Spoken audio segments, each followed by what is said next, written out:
మొదటిగా నోవహు నీతిపరుడు. మొదటిగా ఎవరమ్మ నోవహు? నీతిపరుడు. రెండవదిగా నోవహు ఎవరు అనంటే నిందారహితుడు. రెండవదిగా నోవహు ఎవరమ్మా? నిందారహితుడు. మూడవదిగా నోవహు ఎవరు అనంటే దేవునితో నడిచినవాడు. ఈ మూడు అంశాలు మనం ధ్యానిద్దాం. మొదటిగా నోవహు నీతిమంతుడు. ఎవరమ్మా చెప్పాల? దేవుని కృప పొందుకున్నాడు నోవహు అనంటే అందరిలాగా జీవించేవాడు కాదండి నోవహు. తాను ప్రత్యేకంగా జీవించేవాడు. అప్పట్లో ఉన్న సమాజమే ఎలాంటి సమాజం అంటే దేవుడంటే భయము గాని, దేవుడంటే భక్తి గాని, ఫలానా తప్పు చేస్తే దేవుడు శిక్షిస్తాడనేటటువంటి కనీసం ఆలోచన కూడా లేకుండా ఎవరు పడితే వారు ఇష్టానుసారంగా జీవిస్తున్న రోజులవి. అలాంటి సమాజంలో అలాంటి వారితో కూడా నోవహు ఉంటూ తన నీతిని, తన యథార్థతను, తన పరిశుద్ధతను కాపాడుకుంటూ అందరిలాగా కాకుండా ప్రత్యేకంగా జీవిస్తున్నాడు గనుకనే నోవహు దేవుని కృప పొందుకున్నాడు. దేవునికి స్తోత్రం. హల్లెలూయా. బైబిల్లో ఉంటది 7వ అధ్యాయంలో, ఈ తరము వారిలో నీవే నా ఎదుట నీతిమంతుడవై ఉండుట చూచి తిని. దేవునికి స్తోత్రం. దేవుడు స్టేట్మెంట్ ఇస్తున్నాడు. ఏమేమి స్టేట్మెంట్ ఇస్తున్నాడు? నోవహు ఈ జనరేషన్ లో 7వ అధ్యాయం 1వ వచనంలో ఉంటుంది, ఈ తరము వారిలో నీవే నా ఎదుట నీతిమంతుడవై ఉండుట. చాలు. ఈ తరము ఏ తరం అండి? అంటే ఈ తరం అంటే ఈ జనరేషన్, మనము జీవిస్తున్నది మన ఈ తరం. నోవహు జీవించిన కాలంలో నోవహు తరం, దావీదు జీవించిన కాలంలో దావీదు తరం. మనము ఈ తరంలో ఉన్నాం. దేవుడు నోవహుని చూసి ఇంత అద్భుతమైన స్టేట్మెంట్ ఇచ్చాడో తెలుసా? నోవహు, ఈ జనరేషన్ లో, ఈ తరములో నువ్వే ఐశ్వర్యవంతుడిగా ఉన్నాను చూశాను అన్లా. నువ్వే గొప్ప ధనవంతుడై ఉంటే చూస్తున్నాను అన్లా. నువ్వే గొప్ప బంగారం కలిగిన వ్యక్తిగా నేను చూస్తున్నాను అన్లా. నువ్వే గొప్ప ఆస్తిపరుడుగా నేను చూస్తున్నాను అన్లా. నువ్వే గొప్ప పశువులు కలిగిన వాడిగా నేను చూస్తున్నాను అన్లా. నేను ఇదివరకే చెప్పాను, యోబుని గురించి కూడా దేవుడు స్టేట్మెంట్ ఇచ్చాడు. ఏంటంటే స్టేట్మెంట్ ఇచ్చాడు తెలుసా? యోబు ఎలాంటి వాడమ్మా? యథార్థవంతుడు, నీతిమంతుడు, చెడుతనమును. ఇది యోబు గ్రంథంలో యోబును చూసి దేవుడు యోబును యూజు దేశంలో గొప్పవాడిగా ఎంచాడు. దేవునికి స్తోత్రం. హల్లెలూయా. యోబు ఎందుకు గొప్పవాడు అంటే యోబుకు ఆస్తిని బట్టి గొప్పవాడు అని దేవుడు పిలవల. యోబుకున్న సంపదను బట్టి యోబు గొప్పవాడని దేవుడు పిలవల. యోబుకున్న సమస్తమును బట్టి దేవుడు గొప్పవాడని పిలవల. యోబు నీతిమంతుడు, యథార్థవంతుడు, చెడుతనం నచ్చయించుకున్నవాడు కాబట్టి యోబు గొప్పవాడు. ఇంకా మనం ఆలోచన చేస్తే బాప్తిజం ఇచ్చి యోహాను గురించి దేవుడు స్టేట్మెంట్ ఇచ్చాడు. ఏమని స్టేట్మెంట్ ఇచ్చాడు? స్త్రీలు కనిన వారిలో, యోహాను గురించే కదండి. యోహాను ఎందుకు గొప్పవాడయ్యాడు? యోహానికి ఏమన్నా గొప్ప ఆస్తుందా? ఎక్కడ జీవించేవాడు? అరణ్యంలో జీవించేవాడు. యోహాను గొప్ప ఐశ్వర్యవంతుడు, మంచి భోజనం చేసేవాడా? కాదు, మిడతలు తినేవాడు, అరణ్యంలో జీవించేవాడు. అరణ్యంలో సువార్తను ప్రకటిస్తే, దేవుని గురించి కేక వేస్తే ఆ కేక వింటున్న ప్రజలంట పట్టణాలు ఖాళీ అయిపోయి ఆ అరణ్యంలో యోహాను చెప్పిన సువార్త విని అక్కడే బాప్తిజం పొందుకున్నారంట. అందుకని యోహాను గురించి దేవుడు అంటాడు, స్త్రీలు కనిన వారిలో యోహాను వంటి గొప్పవాడు లేడో. దేవుని దృష్టి ఎలా ఉంటుందంటే ఇలా ఉంటుంది. ఇప్పుడు నోవహు గురించి కూడా దేవుడు స్టేట్మెంట్ ఇస్తున్నాడు. నోవహు, ఈ తరము వారిలో నీవే నా ఎదుట నీతిమంతుడవై ఉండుట చూచి తిని. అది దేవుని కనుదృష్టి అలా ఉంటుందండి. మన బాహాటంగా మనకు ఎన్నున్నా, ఆస్తి ఉన్నా, సంపద ఉన్నా, వస్తువులున్నా, వాహనాలున్నా, ఏమున్నా, వీటన్నిటిని బట్టి మనుషులు చూసి మనల్ని గొప్పవారిగా ఎంచుతారు.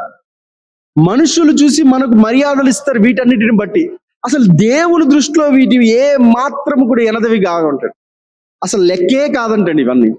దేవుని దృష్టిలో క్యారెక్టర్ ఈజ్ మోర్ ఇంపార్టెంట్. చాలా ఇంపార్టెంట్ క్యారెక్టర్ అనేది. అదే దేవుడు చూస్తాడు. ఈ జనరేషన్ లో, ఈ తరము వారిలో నీవే నా ఎదుట నీతి మందుడవై ఉండుట చూచితిని అన్నాడు దేవుడు. రైట్, ఇప్పుడు వీళ్ళందరినీ దేవుడు చూసి వారందరికీ దేవుడు స్టేట్మెంట్ ఇచ్చాడు.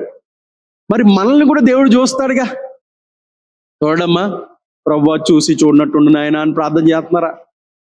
ప్రవ్వా ఏమనుకోద్దు నాయన, సినిమాకి వెళ్తున్నాను నాయన, చూస్తే చూడనట్టు ఉండు ప్రవ్వా, నేను వెళ్ళొచ్చేస్తాను నాయన, మరలా వచ్చేస్తాను నాయన లేరా? ఒకరికి నేను ఫోన్ చేశానండి. వాళ్ళు శనివారం ఎప్పుడో ఫోన్ చేశారు. తర్వాత కుదరలేక ఆదివారం అంతా ఆరాధనలన్నీ జరిగి మధ్యాహ్నం ఫోన్ చేసిన తర్వాత గుర్తొచ్చి వీళ్ళు ఎవరో ఫోన్ చేశారు తెలిసిన వాళ్ళే అని వాళ్ళకి ఫోన్ చేశాను. ఆ బ్రదర్, మీరు నిన్న రాత్రి ఫోన్ చేశారు, ఎక్కడున్నారండి అని అంటే, అయ్యారో ప్రార్థనకి వెళ్ళి సినిమాల్లో సినిమా హాల్లో ఉన్నానండి, సినిమా అంతా అయిన తర్వాత ఫోన్ చేస్తానండి మీకు అన్నాడు ఆయన. ఈయన గారంట ఆదివారం ఆరాధనకి వెళ్ళి మధ్యాహ్నం అంట సినిమాకి వెళ్ళిపోయాడట. ఏదో సమస్య ఏదో చెప్పుకుందామని నేను శనివారం ఫోన్ చేసాడు. మరలా తిరిగి ఆయనకు ఆదివారం మధ్యాహ్నం ఫోన్ చేస్తే ఆయన అన్నాడు, అయ్యారు ఆరాధనకి వెళ్ళానండి, అక్కడి నుంచి డైరెక్ట్ తర్వాత సినిమాకి వెళ్ళానండి, సినిమా హాల్లో ఉన్నాను, మరలా ఆనకి ఇంటికి వచ్చిన తర్వాత చేస్తానండి అన్నాడు. ఇప్పుడు నువ్వు ఆరాధనలో ఉన్నప్పుడు దేవుడు చూస్తాడు, సినిమా హాల్లో ఉన్నప్పుడు ప్రవ్వా ఆరాధనకు వచ్చాను కానీ ఆయన నన్ను చూసావు కదా, సినిమా హాల్కి వెళ్తున్నాను ఆయన, చూసి చూడనట్టుండు ప్రవ్వా, ఇల్లు వచ్చేస్తాను ప్రవ్వా అంటే దేవుడు ఒప్పుకుంటాడా? లేదండి. దేవుడు మనలను దృష్టి ఉంచినప్పుడు నువ్వు ఎక్కడున్నా దేవుడు చూస్తాడో. ఆయన గమనించే దేవుడు. ఇప్పుడు వీరందరినీ దేవుడు చూసి వారికి స్టేట్మెంట్ ఇచ్చినట్లుగా మనల్ని చూసి దేవుడు స్టేట్మెంట్ ఇవ్వాలి. ఇదిగో పలానా పేరు కెనడీ, ఈ తరములో నీవు నా ఎదుట ఇలాగున్నావని దేవుడు ఇవ్వాలి స్టేట్మెంట్. దేవునికి స్తోత్రం, హల్లెలూయా. అలాగా మనందరిని బట్టి దేవుడు ఒక అద్భుతమైన సాక్ష్యం ఇవ్వగలగాల. అప్పుడే మన జీవితానికి ఒక అర్థం ఉంటుంది, అప్పుడే మన ఆధ్యాత్మిక జీవితానికి ఒక అర్థం ఉంటుంది. రైట్, ఇప్పుడు మనం నోవహు గురించి ధ్యానిద్దాం. నోవహు అంట మొదట నీతిపరుడు, నీతిమంతుడు. ఈ నీతిని గురించి మనం ఆలోచన చేసినట్లయితే, ఈ నీతి ఎలాంటి నీతి అనంటే పాపమును అసహ్యించుకునే నీతి. దేవునికి స్తోత్రం కలుగునుగా. పాపమును ఏమాత్రము కూడా ఇష్టపడని నీతిది. ఈ పాపము చేస్తే దేవుడు అసహ్యించుకుంటాడు, దేవుడు కోపపడతాడు, దేవుడు బాధపడతాడు, దేవుడు నా గురించి చింతిస్తాడు. కాబట్టి ఇలాంటి పాపం నేను చేయను, ఇలాంటి పాపానికి నేను ఏమాత్రము కూడా ఛాన్స్ ఇవ్వను అనేటటువంటి వారు ఎవరైతే జీవిస్తారో వారు దేవుని ఎదుట నీతిమంతులుగా పిలువబడతారు. అలాంటి వారిలో మనము ఎవరిని చూస్తాము అని అంటే, క్రిస్మస్ సందేశాల్లో మనం వింటాం, యోసేపుని గురించి మనం చూస్తాం.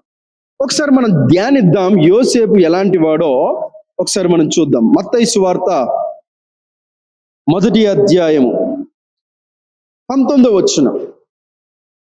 ఆమె భర్త అయిన యోసేపు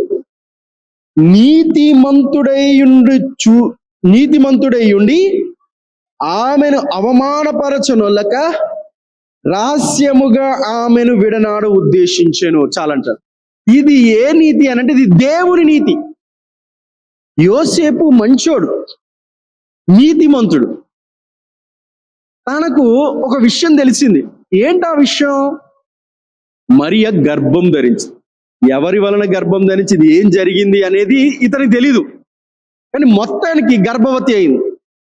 కాబట్టి ఇప్పుడు ఆలోచిస్తున్నాడు, నేను ఎంగేజ్మెంట్ చేసుకున్నాను, ఈమెని ప్రదానం చేసుకున్నాను, రేపో మాపో వివాహం అవుతుంది మా ఇద్దరికి. మరి ఏం జరిగిందో ఏంటో, ఆమె గర్భం ధరించింది. మరి బహుశా ఎవరి ద్వారా గర్భం ధరించిందో నాకైతే తెలియదు, కానీ మరి ఆమెను అవమానపరచకుండా రహస్యంగా విడనాడదాం. ఆమెను మాత్రం ఏమాత్రము చేర్చుకోకూడదు. ఒకవేళ చేర్చుకుంటే నా దేవుని నీతి ఏమవుతుంది? కాబట్టి ఆమెను అలాగని అవమానపరచకుండా ఆమెను రహస్యంగా విడనాడదాం అని ఆలోచిస్తున్నప్పుడు అప్పుడు దేవుడు యోసేపు ద్వారా మాట్లాడతాడు. అయ్యా నువ్వు ఆలోచిస్తుంది కరెక్ట్ కాదు, ఆమె ఎవరో ద్వారా గర్భము ధరించలేదు, పరిశుద్ధాత్మ ద్వారానే గర్భము ధరించిందని సత్యము తెలుసుకున్నప్పుడు అప్పుడు యోసేపు అంగీకరిస్తాడు. దేవునికి స్తోత్రం. ఇది అంతకుముందు దేవుడు ఒకవేళ చెప్తే అలా దేవుని బట్టి మాత్రమే అంగీకరించేవాడు. దేవుడు చెప్పలేదు కనుకనే యోసేపు నీతిమంతుడు గనుక ఆమె ఎవరి ద్వారానో గర్భం ధరించి ఉండొచ్చు, అలా ఇప్పుడు నేను స్వీకరించడం నాకు నీతి ఏమాత్రం ఒప్పుకోదు అని గ్రహించాడు. తర్వాత దేవుడు చెప్పినప్పుడు అప్పుడు సత్యం తెలుసుకొని ఏది ఏమైనా అది దేవుని చిత్తం మా జీవితంలో జరగాలని దేవుడు ఉద్దేశించాడు గనుకనే అని ఆమెను స్వీకరించాడు. దేవుని నీతి ఆ రోజులలో నోవహు జీవిస్తున్న ఈ తరంలో నోవహు ఎందుకు నీతిమంతుడుగా దేవుడి చేత పిలువబడ్డాడు అనంటే, అందరూ ఇష్టానుసారంగా జీవిస్తున్నప్పటికీ నోవహు మాత్రం ఆ పాపము తనకి ఏమాత్రం అంటుకోకుండా, తన కుటుంబానికి అంటుకోకుండా తను తన కుటుంబం అంతా కూడా దేవుని ఎదుట నీతిగా జీవించగలిగారు. దేవునికి స్తోత్రం. యథార్థంగా పరిశుద్ధంగా జీవించగలిగారు. ఇది సాధ్యమేనా అని మనం ఒకవేళ ప్రశ్నించినట్లయితే సాధ్యమే. ఆనాడు నోవహుకు సాధ్యమైనట్టు పరిశుద్ధ గ్రంథంలో మనం ఇందాక చదువుకున్నాం, యోసేపు మరియలకు నజరేతు అనే ప్రాంతంలో పరిశుద్ధంగా జీవించడానికి సాధ్యమైనప్పుడు మనకు కూడా సాధ్యమే. ఒక విషయం తెలుసా అండి, యోసేపు మరియలు నజరేతు అనేటటువంటి ప్రాంతంలో నివసిస్తున్నప్పుడు ఆ రోజులలో నజరేతు అనేటటువంటి ప్రాంతము విచ్చలవిడిగా తిరిగేటటువంటి వారంట అక్కడ ప్రజలు.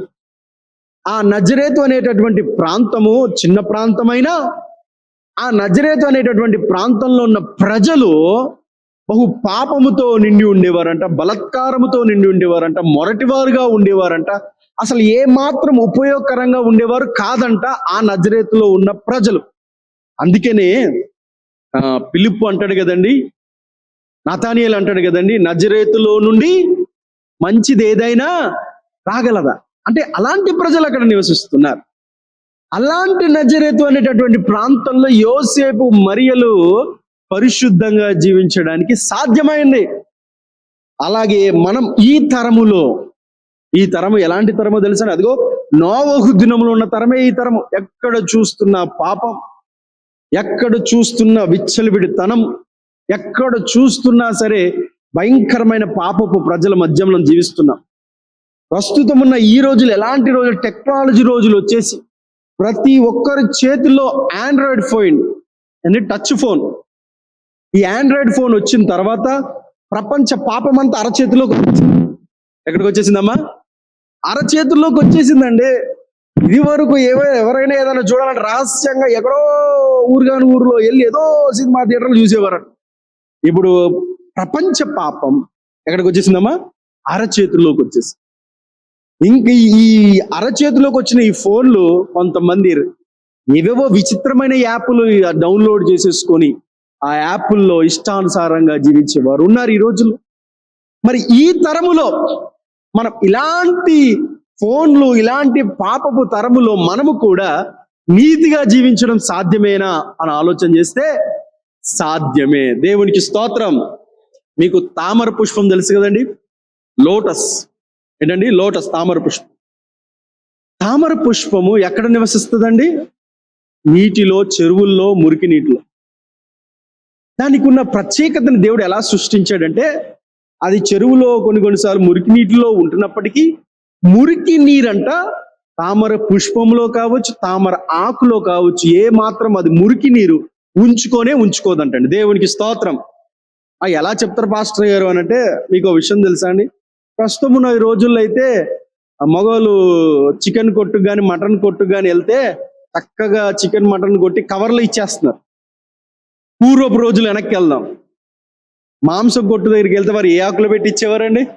అబ్బాబా, దేవునికి స్తోత్రం. మరి అది తామరాకు మురికి నీటిలో ఉంటూ మురికి చెరువుల్లో కొన్నిసార్లు అలాంటి పరిస్థితుల్లో ఉన్నప్పుడు మరి ఆకు మలినం అయిపోవాలి కదా, లేకపోతే మురికి అయిపోవాలి కదా. కానీ ఆకు ఏ మాత్రము కూడా మురికి నీళ్ళు తను ఏమాత్రం ఉంచుకోదంట. దేవుడు దాని ఆ ఫ్లవర్ ని, లోటస్ ని, ఆ తామర పుష్పాన్ని, తామరాకులు ప్రత్యేకంగా సృష్టించాడు. మురికి నీటిలో ఉన్నప్పటికీ మురికి తను మాత్రం ఏమాత్రం ఉంచుకోదు. అలాగే అట్ ద సేమ్ టైం మనం ఈ పాపపు సమాజంలో ఉంటున్నప్పటికీ పాపము మన జీవితాల్లో ప్రవేశించకుండా, వాటిని ఏమాత్రం మన జీవితాల్లో ప్రభావితం చేయకుండా మనము కూడా నీతిగా జీవించాలి. అలా నీతిగా జీవించాలంటే నీతిమంతుడైన యేసుక్రీస్తు ప్రభువును మన సొంత రక్షకుడిగా అంగీకరించి ఆయన చిత్తానుసారంగా మనం జీవించినప్పుడు ఈ సమాజంలో, ఈ తరములో మనము కూడా నీతిగా జీవించడం సాధ్యమే. దేవునికి స్తోత్రం. నీతిగా జీవిస్తే ఏం జరుగుతుంది?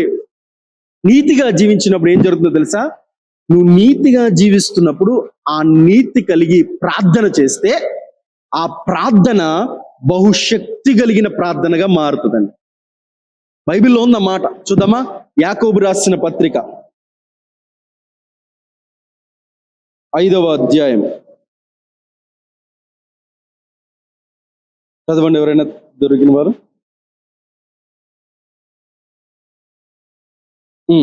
16వ వచనం, 5వ అధ్యాయం 16వ వచనం.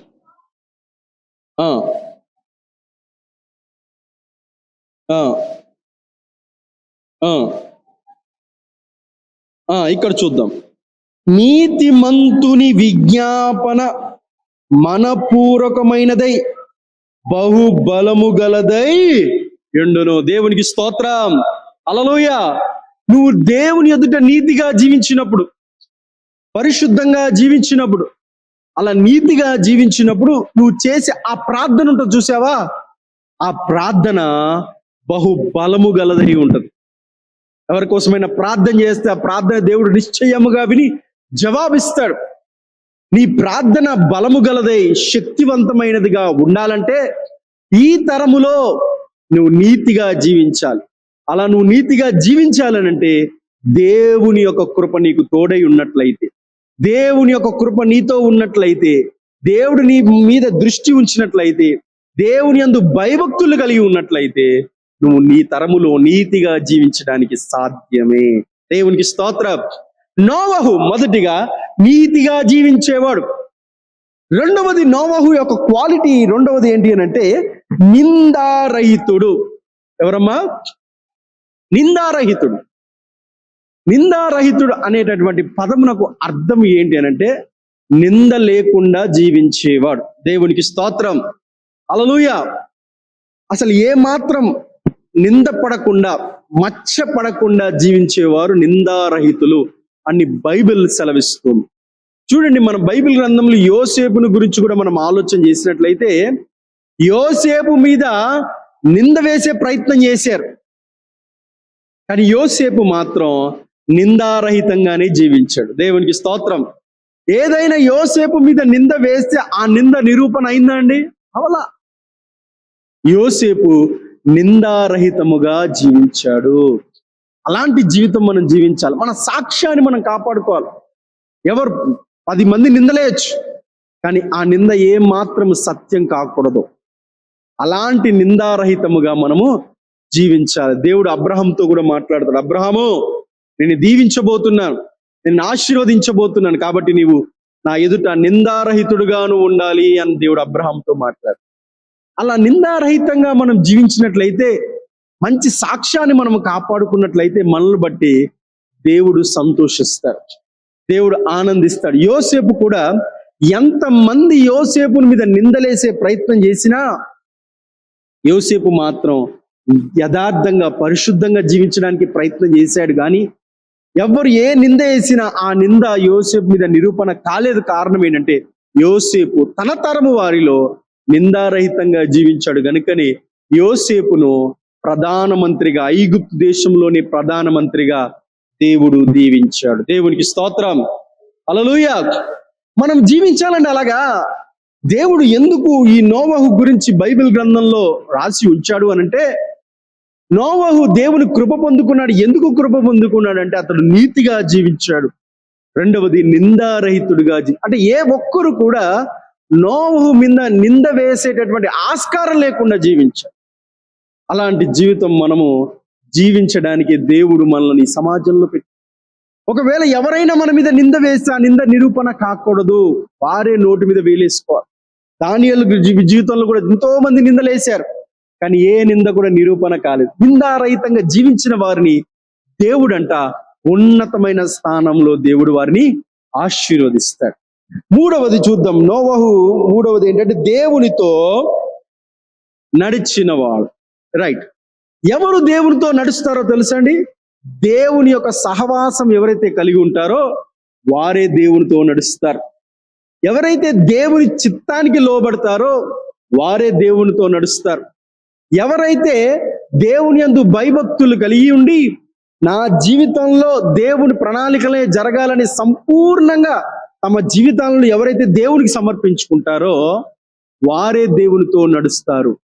రెండవది, దేవునితో నడిచేవారండి వారు మాత్రమే కాదు, తన కుటుంబాన్ని నడిపిస్తారు. దేవునికి స్తోత్రం, హల్లెలూయా. నువ్వు ఒక్కరు మందిరానికి రావడం మాత్రమే కాదు, నువ్వు దేవునితో నడిచే వ్యక్తివైతే నువ్వు నీతో పాటు నీ కుటుంబాన్ని ఏం చేయాలమ్మా? మందిరానికి నడిపించాలి. అలా నువ్వు మందిరానికి నడిపించినప్పుడు నువ్వు మాత్రమే దేవునితో నడవట్లేదు, నీ కుటుంబాన్ని దేవుని మందిరానికి నడిపిస్తున్నావు. దేవునికి స్తోత్రం. చూడండి, సొలొమోను గురించి మనం ఆలోచన చేసినట్లయితే, సొలొమోనును దేవుడు చిన్న వయస్సులోనే దీవించి ఆశీర్వదించి సింహాసనం మీద కూర్చుండబెట్టాడు. ఇలా సింహాసనం మీద కూర్చుండబెట్టినప్పుడు సొలొమోను కంట ఒక ఆలోచన వచ్చింది. నా తండ్రి దేవునితో నడిచాడు, దేవుని చిత్త ప్రకారంగా జీవించాడు, ఆత్మీయంగా జీవించాడు. నా తండ్రిని బట్టి దేవుడు నాకు ఈ సింహాసనాన్ని ఇచ్చాడు. ఇప్పుడు నేను కూడా దేవునితో నడవడం మాత్రమే కాకుండా నాతో ఉన్న వారిని కూడా దేవునితో నడిపించాలి అని తనతో ఉన్న మంత్రివర్గాన్ని అంతా కూడా దేవుని సన్నిధికి తీసుకెళ్ళాడండి. ఒకసారి మనం చూద్దామా? దినవృత్తాంతముల 2వ గ్రంథం 1వ అధ్యాయం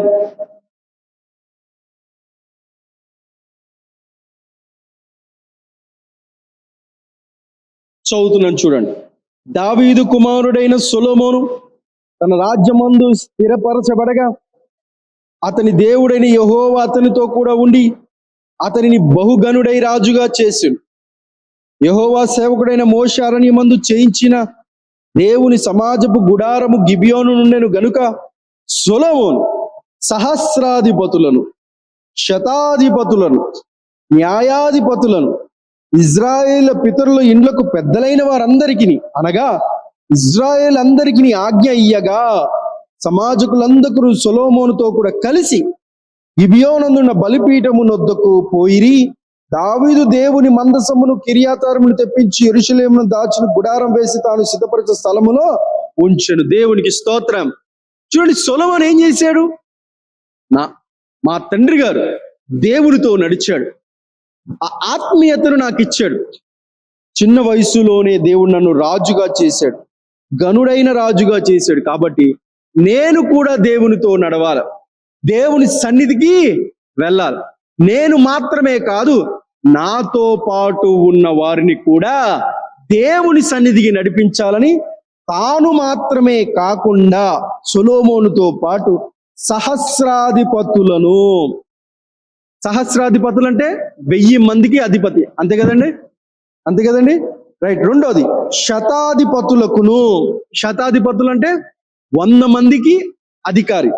సహస్రాధిపతులకును అనంటే 1000 మందికి ఉన్న ఒక అధికారి. అలాంటి అధికారులందరూ 1000 మంది మీద అధికారులుగా ఉన్న వారందరినీ, శతాధిపతులకును అంటే 100 మంది పైన అధికారిగా ఉన్న వారందరినీ, న్యాయాధిపతులను, ఇజ్రాయేల్ పెద్దలందరినీ కూడా ఆ బలిపీఠము నొద్దకు నడిపించాడంట. దేవునికి స్తోత్రం. 1000 మంది పైన అధికారికి ఎంత బిజీ ఉంటుందండి అంటే, ఎంత బిజీ. చిన్న ఉద్యోగమే నీకు అడ్డొచ్చేస్తుంది దేవుని మందిరానికి, నాకు కుదరదండి, నాకు బిజీ అండి. చిన్న కుటుంబమే, ఆ కుటుంబంలో ఎంతమంది? 4 ఉంటారు. ఆ కుటుంబం బిజీ కొంతమందికి. 100 మందికి అధిపతి, శతాధిపతి, ఎంత బిజీ ఉంటాడు ఆయన. 1000 మందికి అధిపతి, సహస్రాధిపతి, ఎంత బిజీగా ఉంటారు ఆయన. న్యాయాధిపతులు, జడ్జెస్, వాళ్ళు ఎంత బిజీగా ఉంటారు ఆ రాజ్యంలో. అలాగే ఇజ్రాయేల్ పెద్దలు, వారెంత బిజీగా ఉంటారు. ఎంత బిజీ ఉన్నా ఎన్ని పనులున్నా ఈ అధికారములన్నీ కూడా దేవుడే మీకు ఇచ్చాడు. ఇజ్రాయేలుకు రాజుగా నన్ను దేవుడు చేశాడు. సహస్రాధిపతులుగా 1000 మందికి అధికారిగా నిన్ను చేశాడు. 100 మందికి అధికారిగా నిన్ను చేశాడు. ఇజ్రాయేలు పెద్దలుగా మిమ్మల్ని చేశాడు. న్యాయాధిపతులుగా దేవుడు మిమ్మల్ని ఏర్పరచుకున్నాడు. ఈ పదవులన్నీ దేవుడే ఇచ్చాడు. దేవుడు మీకు ఈ పదవులు ఇచ్చాడు గనుక ఇచ్చిన పదవులను బట్టి దేవుని స్తుతించాలి కానీ ఇచ్చిన పదవులను బట్టి, ఇచ్చిన హోదాలను బట్టి, ఇచ్చిన ఉద్యోగాన్ని బట్టి, ఇచ్చిన వ్యాపారం బట్టి దేవుని దూరం చేసుకోవడానికి వీలే. దేవునితో పాటు నేను నడుస్తున్నాను, నాతో పాటు మీరు రండి అని సొలొమోను గారు ఆ సహస్రాధిపతులను, శతాధిపతులను, న్యాయాధిపతులను, ఇజ్రాయేల్ పెద్దలు అందరినీ కూడా గిబియోన్లో ఉన్న ఆ యొక్క బలిపీఠము దగ్గరికి దేవుడు నడిపించాడు. దేవునికి స్తోత్రం. అదండి, మనం దేవునితో నడుస్తున్నామంటే మనం మాత్రమే కాదు, మన కుటుంబాన్ని దేవునితో నడిపించాలి, దేవుని సన్నిధికి నడిపించాలి. అలా దేవునికి సన్నిధికి మనం నడిపించినప్పుడు ఏం జరుగుతుందో తెలుసా? నోవహు తను మాత్రమే దేవునితో నడవలేదు, తన కుటుంబం అంతటిని కూడా దేవునితో నడిపించాడు. గనుకనే దేవుడు నోవహు ఎంతైతే కృప చూపించాడో అదే కృపను నోవహు కుటుంబ సభ్యులందరికీ దేవుడు చూపించాడు. దేవునికి స్తోత్రం కలుగును గాక. హల్లెలూయా. ఇలాంటి సమాజంలో మనం జీవిస్తున్నప్పుడు, ఇలాంటి పరిస్థితుల్లో మనం జీవిస్తున్నప్పుడు ఈ పాపం యొక్క వచ్చేటటువంటి జీతం అనగా ఈ యొక్క పర్యవసానం మన కుటుంబం మీద దాడి చేయకుండా, మన కుటుంబం మీద రాకుండా ఉండాలంటే మనం దేవుని మందిరానికి రావాలి. రెండవది, మన కుటుంబాన్ని దేవుని మందిరానికి ఏం చేయాలమ్మా? నడిపించాలి. నడిపించే వారుగా మనం ఉండాలి. యోషువ అదే అంటాడు, నేనును నా ఇంటి వారును యెహోవాను సేవిస్తున్నాం. మీరు ఎవరిని సేవిస్తున్నారో మాకు తెలియదు, మీరు ఎక్కడికి వెళ్తున్నారో మాకు తెలియదు, మీరు ఏం చేస్తున్నారో మాకు తెలియదు. ఇదిగో ఇజ్రాయేల్ వారులారా, నేనును నా కుటుంబాన్ని యెహోవాను సేవిస్తున్నాం. యెహోవాను సేవించడానికి మేము వెళ్తున్నాం, యెహోవాను సేవించడానికి మేము సజీవంగా ఉన్నామని తన కుటుంబం పట్ల యోషువ సాక్ష్యం చెప్పాడు. అలాంటి సాక్ష్యం చెప్పేవారుగా మనం ఉండాలి. రెండవది, దావీదు కూడా చివరి దినాల్లో దేవుని ఒక కోరుతాడండి. ఏం కోరుతాడో తెలుసండి? ఒక చిన్న ప్రార్థన చేస్తాడు, అద్భుతమైన ప్రార్థన. ఆ ప్రార్థన ఏంటంటే, నీ దాసుడైన నా కుటుంబం నిత్యము నీ సన్నిధిలో ఉండేటట్లుగా నీ దాసుడైన నా కుటుంబాన్ని ఆశీర్వదించుము ప్రభువా అని ప్రార్థన చేస్తాడు. నీ దాసుడైన నా కుటుంబం నిత్యము పరిపాలన చేయాలి ప్రభువా అని కోరలేదండి దావీదు. నీ దాసుడైన నా కుటుంబము ఎప్పుడు ఐశ్వర్యంతో ఉండాలనైనా, సమృద్ధితో ఉండాలనైనా, బంగారంతో ఉండాలని కోరలేదు. నీ దాసుడైన నా కుటుంబ తరతరాలు అందరూ కూడా నీ సన్నిధిలోనే ఉండాలి. నీ సన్నిధిలో ఉంటేనే మాకు ఆశీర్వాదం. అలాంటి ఆశీర్వాదంతో మమ్మల్ని దీవించునైనా, ఆశీర్వదించునైనా అని దావీదు ఆ ప్రార్థన చేస్తాడు. ఆ ప్రార్థన విన్న దేవుడు వెంటనే కరిగిపోయి, ఎంత అద్భుతంగా ప్రార్థన చేశావయ్యా దావీదు, బంగారము కోరలేదు, ధనము కోరలేదు, ఐశ్వర్యం కోరలేదు, వీరన్నింటినీ కోరలేదు, సన్నిధిలో నీ తరతరాలన్నీ నా సన్నిధిలో ఉండాలని కోరావు కాబట్టి నీ ప్రార్థనను అంగీకరించి నీ సింహాసనాన్ని నేను స్థిరపరుస్తున్నాను. దేవునికి స్తోత్రం. మీరు గమనించారో లేదండి, దావీదును బట్టే దేవుడంట తన సింహాసనాన్ని స్థిరపరిచాడు. ఆ దావీదు వంశము నుండి సొలొమోను కావచ్చు, తరతరాల వాళ్ళందరూ కూడా ఇజ్రాయేలు రాజ్యాన్ని ఏలారు. ఆ దావీదు వంశము నుండే దావీదు పట్టణమందు నేడు రక్షకుడు మీ కొరకు పుట్టి ఉన్నాడు. యుగ యుగములు పరిపాలించే రారాజు దావీదు వంశం నుండే వచ్చాడు. దేవునికి స్తోత్రం. మీకు విషయం తెలుసా అండి, ఇప్పటికీ కూడా ఇజ్రాయేల్ పరిపాలిస్తున్న ప్రధానమంత్రి బెంజమిన్ నెతన్యాహు అనేటటువంటి ప్రధానమంత్రి కూడా దావీదు వంశం నుండి వచ్చిన వాడేనంట. దేవునికి స్తోత్రం. చూడండి, ఆ ప్రార్థన, నీతి మంతుని యొక్క ప్రార్థన ఎంత బలము గలదండి, ఎంత శక్తివంతమైనదండి. అలా మనం నీతిగా జీవించి చేసే ప్రార్థన కూడా మనకు మాత్రమే కాదు, మన కుటుంబాలు తరతరాలు దేవుని ఆశీర్వాదం పొందుకునే వారుగా ఉంటారు. దేవునికి స్తోత్రం. ఇది నోవహు యొక్క క్వాలిటీస్. మొదటి ఏంటండి? నీతిగా జీవించాడు. రెండవదిగా నిందారహితుడిగా జీవించాడు. మూడవదిగా దేవునితో నడిచాడు. అలాంటి క్వాలిటీస్ అలాంటి క్యారెక్టర్ కలిగి ఉన్నాడు గనుకనే నోవహును దేవుడు కృప పొందినవాడుగా ఎంచాడు.